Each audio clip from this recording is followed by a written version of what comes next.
Hey y'all, my name is Marquise Trent, or you can call me Coach Quise.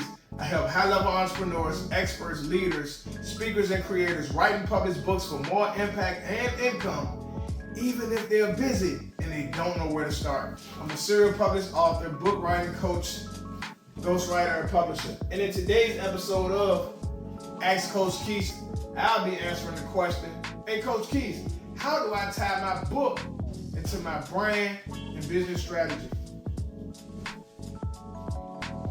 I'm glad you asked. So, there are a few different ways to do it. First and foremost, when you write and publish a book, you're not just writing and publishing a book. You're building an income producing asset. Realistically, you're building an income producing asset. I know Myron Golden always talks about how they make multiple 5 figures per month with his book. Trash Man to Cash Man, they also have Boss Moves. All right. There are several different ways that you can tie your book into your brand or strategy. First of all, when it comes to your brand, you're looking at the reality of authority. All right? You're looking at the reality of authority.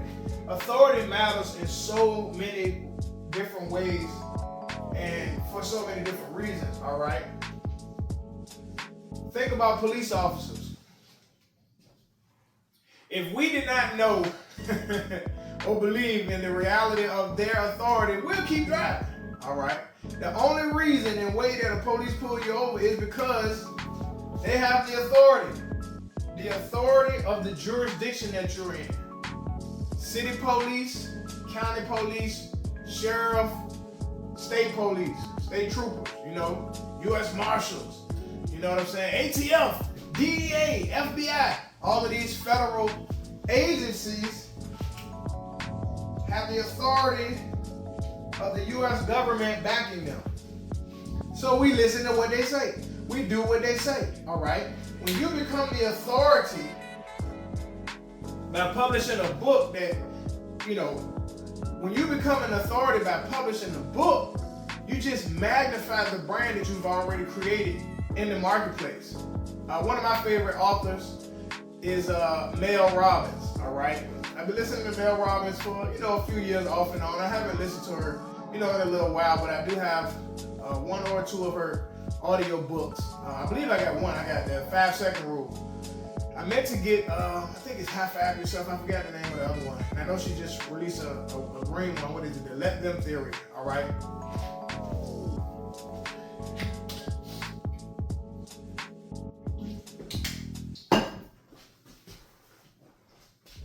But in her book, The 5-Second Rule, Mel Robbins became an authority, all right? So although she was a lawyer by trade, and she did go into not newscasting per se, like standing in front of, but she did become some form of journalist.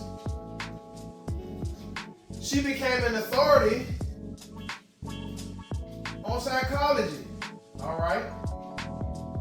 Because the 5-second rule, psychology, human behavior. Because the 5-second rule, although it sounds silly, it had to do with psychology and human behavior. All right? She started talking about the locus of control. She started talking about the prefrontal cortex of the brain. She started talking about all of these different psychological and human behavioral science topics and ideas, all right?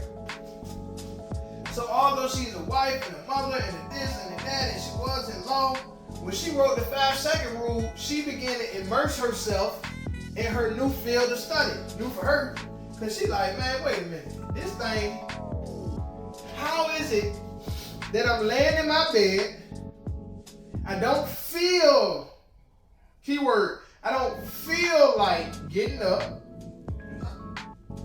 But she said, I'm going to count down. Not 1, 2, 3, 4, 5, get up. 5, 4, 3, 2, 1. And I'm going to launch myself up out the bed. And that's what she did. And it worked. So she said, I'm going to do it again. 5, 4, 3, 2, 1. Next day, whoop, right out the bed. She said, hold on, something's going on. So she began to study. So now when you listen to her, you seeing somebody that's well versed in psychology and human behavior.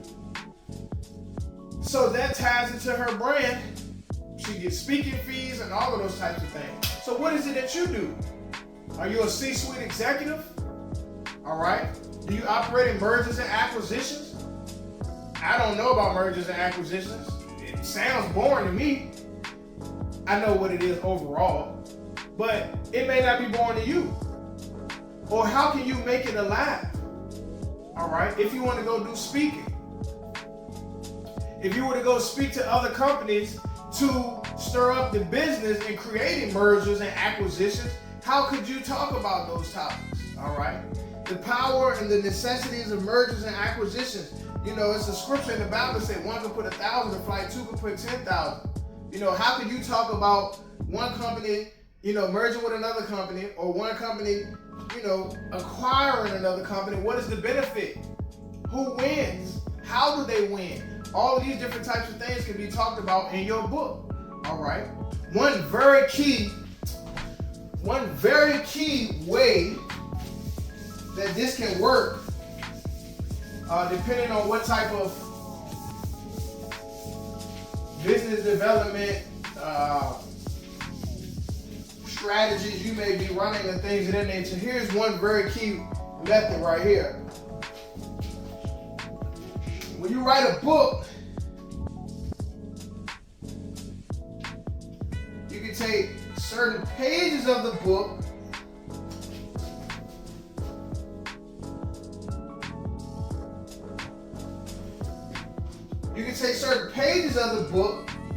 and mix them with your outreach campaign. Alright?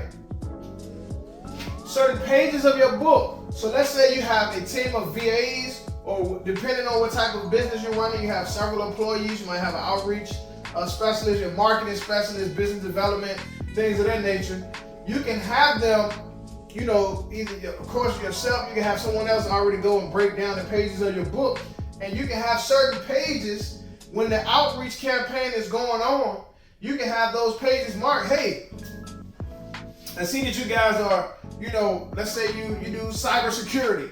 You're a cybersecurity specialist. You wrote a book on cybersecurity, the changes, the dangers, the this, the that. So let's say, hey, you reach out to a company because you use some software to crawl and scan over their website and stuff. You say, hey man, I see that on, you know, I was able to infiltrate and get into your company and gain this information. Well, on page 13, 21, and 37, I talk about the ways in which this should never have happened and the best ways to prevent that, and this is how we fix that. You understand where I'm going with this, all right? So you can develop an outreach strategy, an outreach campaign, which actually highlights certain aspects of your book. At the time of this recording, that's the next play that I'm running for these schools. Again, I'm a youth empowerment speaker. I've spoken to thousands of people over the years as a speaker, as a minister, all of that. But down here, new in the Texas area, in North Texas, in the DFW, I'm looking to partner with schools. All right. So myself, I'm in the process of teaming with some VAs and saying, hey, I need you to do 100 schools a week. You know, that's 20 a day or whatever the case may be. And they go on the website of the school, find out what are the, you know, most, find out what it is that they desire to accomplish for the week, you know, for the school year, and how can my book tie into it? Because in this book, I talk about mental health. In this book, I talk about physical health. In this book, I talk about self-image. In this book, I actually talk about respecting teachers and why the children should actually respect teachers. All right? So how can my book serve them? Those are the things that I want my VAs to reach out and say, hey, you know, we want to send over a complimentary ebook or digital book on page 104. Marquise talks about strangers. All right. If you keep it real with yourself, you don't know any of your favorite rappers, singers, athletes, or influencers either. You don't know those people for real. Only what they tell you and show you. They're total strangers. On 104 said, of course, a stranger is someone that you don't know at all. Now here's where things get tricky. Among certain people groups, there's a philosophy or belief that goes, no new friends. Go down some, watch people, watch their actions, watch how they treat others and what they say about others. All of these things are important in determining relationship, where to go. I talked about respect. So at the end of the day, what I'm saying is, you can specifically tie the pages of your book and certain topics in your book to the specific pain points that a company is dealing with, and have that taking place on outreach. We got all these, different outreach platforms. I'm seeing people use, DMs and using DMs and LinkedIn, Instagram, things of that nature to grow business, doing B2B sales, and then some people still doing B2C sales. So if you wrote a book that specifically helps customers, and you wrote a book, how can your book, hey, on page 13, if you're struggling with this will answer that. Page 21, if you're struggling with this will answer that. Page 37, if you're struggling with this, that page will answer that. So those are some of the ways that your book can tie into your brand and business strategy. Again, my name is Marquise Trent. You can call me Coach Quise, and I help people just like you write and publish books for more impact and income, even if they're busy. Do not let being busy, very productive, hinder you from writing a book that you've been called to write and put into the marketplace and help someone else. If you would like to sit down, let's do a brief Zoom call. Find the link down below. Grab a time on my calendar. Let's talk about this. All right? Won't take too much of your time, but let me help you gain some real, true clarity. All right? Discuss some of the obstacles that have held you back. Okay? And from there, if you see like it's a good fit, we can move forward. If you really don't have the time, I can do it for you. I do have done for you packages where I can get your book done and into your hands within the next 90 to 120 days, all right?